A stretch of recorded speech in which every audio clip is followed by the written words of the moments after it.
Hello everyone, welcome to my YouTube channel. আজকে ভিডিওতে তোমরা পাবে ক্লাস 6 এর বেঙ্গলি 10 নম্বর পাঠ সত্যজিৎ রায়ের দুটি সাক্ষাৎকার। এই পাঠে সমস্ত প্রশ্ন উত্তর দেওয়া হয়েছে খুব সহজ করে, যাতে তোমরা খুব তাড়াতাড়ি শিখতে পারো। তাই ভিডিওটি শেষ পর্যন্ত মনোযোগ দিয়ে দেখো। তোমাদের 1 নম্বরে রয়েছে নিচে দেওয়া প্রশ্নগুলোর শুদ্ধ উত্তর বের করে বৃত্তটি পূর্ণ করো। প্রথম প্রশ্নটি হলো, উনি একটা ইনস্টিটিউশন। এখানে কার কথা বলা হয়েছে? সঠিক উত্তরটি হলো গ নম্বর, রবীন্দ্রনাথ ঠাকুর। তোমাদের বইয়ে 4টি বৃত্ত দেওয়া হয়েছে, গ নম্বর বৃত্তটি ভালোভাবে পূর্ণ করবে। পরের প্রশ্নটি হলো, ফেলুদা সিরিজের প্রথম উপন্যাসের নাম কি? সঠিক উত্তরটি হলো খ নম্বর, বাদশাহী আন্টি। তোমরা খ নম্বর বৃত্তটি ভালোভাবে পূর্ণ করবে। 3 নম্বরে রয়েছে নিচের চিত্রে প্রথম মেঘের খণ্ডে থাকা শব্দগুলির অর্থ দ্বিতীয় মেঘের খণ্ডে দেওয়া হয়েছে। শব্দগুলির অর্থ খুঁজে বের করো, প্রয়োজন হলে অভিধানের সাহায্য নাও। হাম্বরা শব্দের অর্থ হলো অহংকারী। অসহায়াক্তি শব্দের অর্থ হলো অস্বস্তি। ধার শব্দের অর্থ হলো দরজা। আমেজ শব্দের অর্থ হলো রেশ। কৃতিত্ব শব্দের অর্থ হলো নিপুণতা। অবজ্ঞা শব্দের অর্থ হলো অপেক্ষা। 4 নম্বরে রয়েছে নিচে দেওয়া প্রশ্নগুলোর উত্তর দাও। ক নম্বর প্রশ্ন হলো, সত্যজিৎ রায়ের অসমাপ্ত চিত্রনাট্যটির নাম কি? উত্তর হলো সত্যজিৎ রায়ের অসমাপ্ত চিত্রনাট্যটির নাম ছিল দ্য এলিয়েন। ক নম্বর প্রশ্ন হলো, সত্যজিৎ রায় কত বছর বয়সে দেবী চিত্রনাট্যটি তৈরি করেন?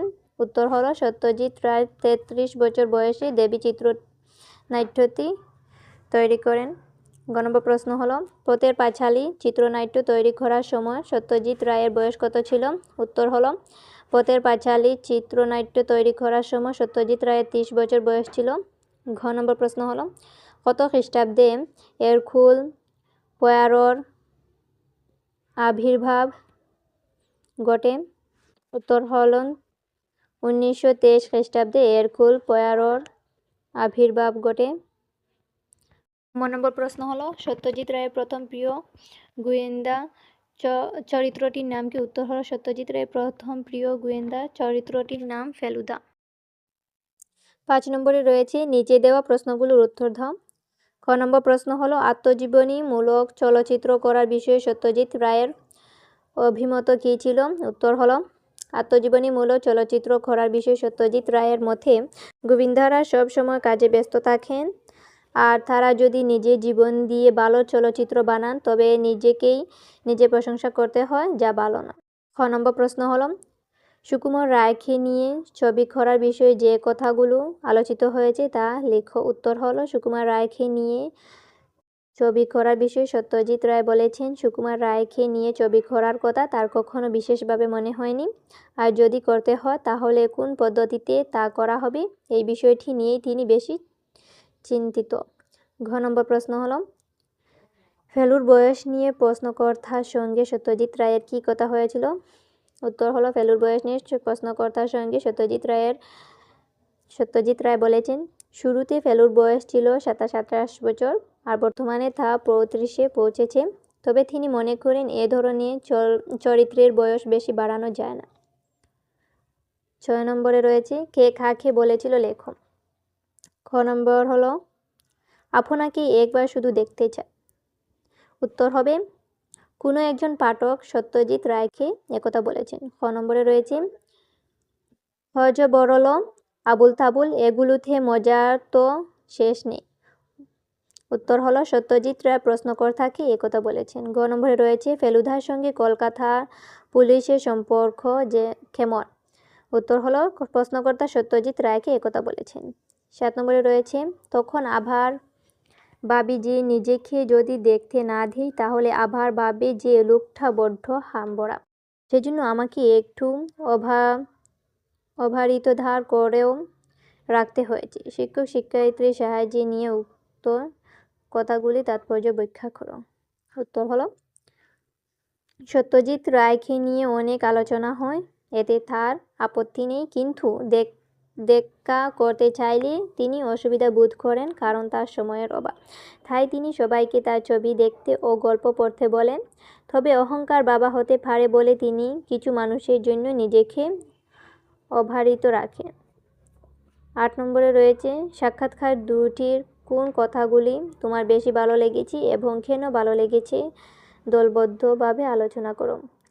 উত্তর হবে সাক্ষাৎকার দুটির অনেক কথাই ভালো লেগেছে, বিশেষ করে কয়েকটি কথা ভালো লেগেছে কারণ সেগুলির মাধ্যমে লেখকের স্বভাব ও চিন্তাভাবনা বোঝা যায়। লেখক নিজেকে সবার সামনে খোলা রাখতে চান, এ কথাটি ভালো লেগেছে কারণ এতে তার বিনয় প্রকাশ পেয়েছে। উনি একটা ইনস্টিটিউশন, কথাটি ভালো লেগেছে কারণ এতে সংশ্লিষ্ট ব্যক্তির গুরুত্ব বোঝা যায়। পথে পাঁচালী নিয়ে কথা বলাটি ভালো লেগেছে কারণ এতে সাহিত্য ও চলচ্চিত্রের সম্পর্ক ফুটে উঠেছে। বিভূতিভূষণের সহজ প্রশংসার কথাটি ভালো লেগেছে তার সরলতার জন্য। ফেলুদা নিয়ে বয়স ও পাঠকদের মতামতের কথা ভালো লেগেছে কারণ এতে চলচ্চিত্রটির জনপ্রিয়তা বোঝা যায়। সহকারীর মাধ্যমে গল্প বলার কথা ভালো লেগেছে কারণ এতে লেখার কৌশল বোঝা যায়। এই কারণেই সাক্ষাৎকার দুটির কথাগুলো আমার বেশি ভালো লেগেছে। 9 নম্বরে রয়েছে ওপরের আলোচিত নথ্যবিধির নিয়ম অনুসারে নিচের প্রদত্ত শব্দগুলো শুদ্ধ করে লেখো। প্রথমে রয়েছে ধারণ। এখানে যন্ত্রের নর পরিবর্তে মূর্ধন্য বসে। নিচে সবগুলি সমান হবে, যন্ত্রের নর পরিবর্তে মূর্ধন্য হবে। আমি শুদ্ধ করে লিখে দিয়েছি, তোমরা দেখলে বুঝতে পারবে। 10 নম্বরে রয়েছে জুড়িতে থাকা শব্দগুলি নথ্যবিধি অনুসারে বিচার করে নিচের তালিকাটির উপযুক্ত স্থানে বসা। তোমাদের বইতে একটি জুড়িতে কয়েকটি শব্দ দেওয়া হয়েছে, এই শব্দগুলো ব্যবহার করে নিচের বাক্সগুলো পূর্ণ করার জন্য। যেমন রি থাকার জন্য এই বাক্সে বসবে তৃণ, মৃণাল ঋণ, ঘৃণা। র থাকার জন্য এই বাক্সে বসবে ধরণী, বর্ণ, চরণ, চূর্ণ, প্রাণ। মূর্ধন্য স থাকার জন্য এই বাক্সে বসবে সম্ভাষণ, বর্ষণ, শোষণ, তুষণ, ভূষণ। 11 নম্বরে রয়েছে সত্যজিৎ রায়ের চলচ্চিত্রের বিষয়ে বিভিন্ন উৎস থেকে তথ্য সংগ্রহ করে লেখো। উত্তর হবে সত্যজিৎ রায় বাংলা চলচ্চিত্রের একজন মহান পরিচালক। বিভিন্ন বই, পত্রিকা ও সাক্ষাৎকার থেকে জানা যায় যে তিনি শুধু পরিচালকই নন, তিনি একজন চিত্রনাট্যকার, লেখক ও সুরকারও ছিলেন।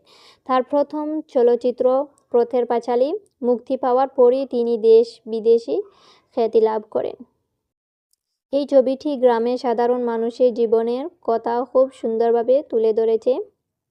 এরপর তিনি অপরাজিত ও অপুর সংসার ছবি বানিয়ে অপুত্রাই সম্পূর্ণ করেন।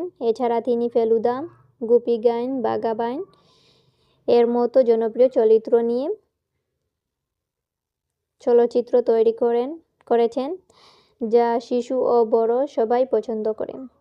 বিভিন্ন সূত্র থেকে জানা যায় সত্যজিৎ রায়ের ছবিগুলো খুব সহজ ও বাস্তবধর্মী, তাই তার চলচ্চিত্র আজও মানুষের মনে গভীর প্রভাব ফেলে। 12 নম্বরে রয়েছে শব্দজালটি মনোযোগ দিয়ে দেখো এবং এখান থেকে অর্থপূর্ণ শব্দ খুঁজে বের করে নিচে দেওয়া শূন্যস্থান পূর্ণ করো। প্রয়োজনে পাঠের সাহায্য নাও।